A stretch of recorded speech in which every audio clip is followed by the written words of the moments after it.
They're very much a part of the landscape. They're beautiful, they're stunning trees to look at, but they come with a really large cost. It creates kind of a monoculture beneath the eucalyptus trees. None of the native plants can grow. What you have here is a tremendous amount of stored, ready to burn fuel, scattered strategically around your neighborhoods, just waiting for a spark to set the whole thing off.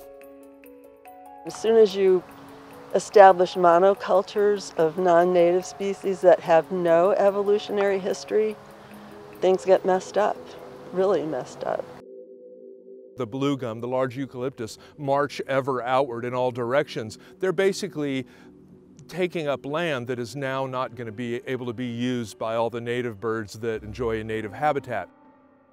You're all probably familiar with the small, 50-cent piece size fluffy white and yellow flower of the eucalyptus.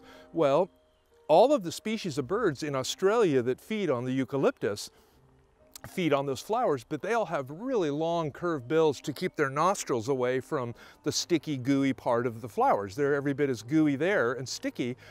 You come here and the birds see this food source, and it is a food source. There's sugar and the birds go for it, and it's primarily about 5 or 6 species that are strongly affected. The Anna's hummingbird, the ruby-crowned kinglet, the yellow-rumped warbler, the Townsend's warbler, and the cedar waxwing. This is a bird called a myrtle warbler that is, you can see the face is all disfigured by the sap and the goo. All the feathers are all clinging together in a tarry glob. And then here's another couple of yellow-rumped warblers, and you can see on their forehead the big tarry substance which kind of shrouds the whole front of the face and the mandible. And it's so sad. It really tears me up. They don't belong in a place where their presence has such a detrimental impact on all of the native plants and the landscape. Whether it's water consumption, fire hazard, habitat destruction, the effects on songbirds. They're beautiful trees. I love them. I love the smell of them. They're pretty, but to me there's too great of a cost. Their removal would offer an amazing opportunity to restore a number of native ecosystems that have been erased from this area for a long time now.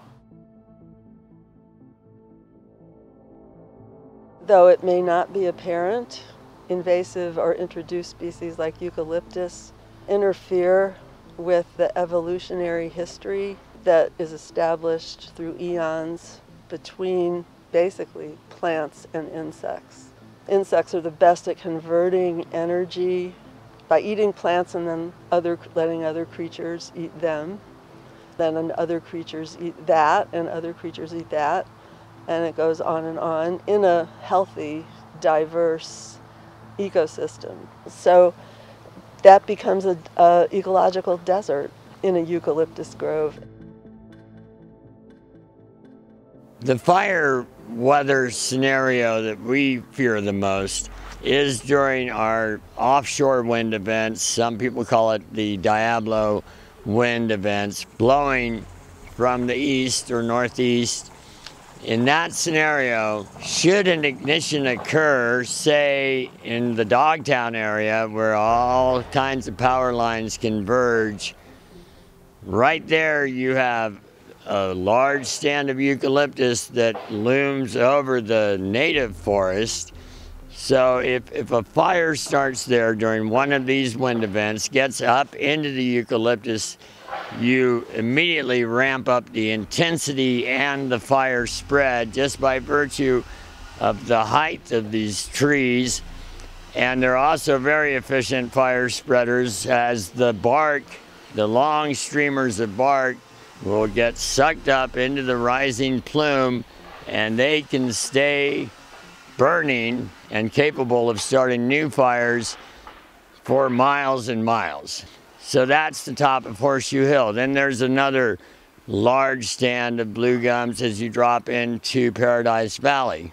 If those trees then ignite, you have yet greater source of fire spread.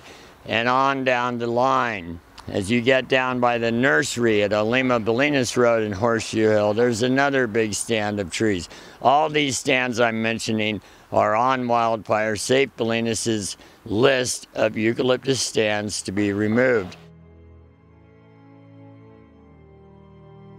I think the biggest misconception about all these projects is that somehow you're losing something.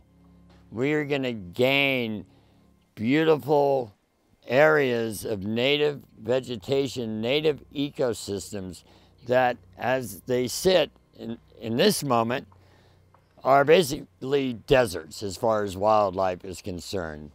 Nothing's going on in there.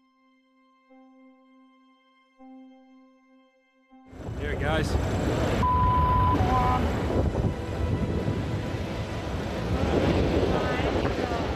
In just seconds, a mighty explosion. Pull back. Pull back. At Wildfire Safe Bolinas, when we were first proposing some of these projects, what I kept hearing was, well, that is going to be very expensive. Well, of course it is going to be very expensive, but it will not be nearly as expensive as it will be to rebuild this entire town. How do you put a price tag on a community? How do you put a price tag on preserving a way of life?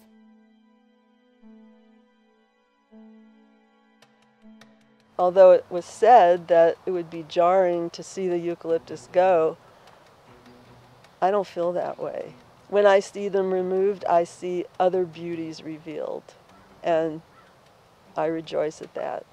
I mean, the beauty and the sense of rightness is something that, to me, just defines home.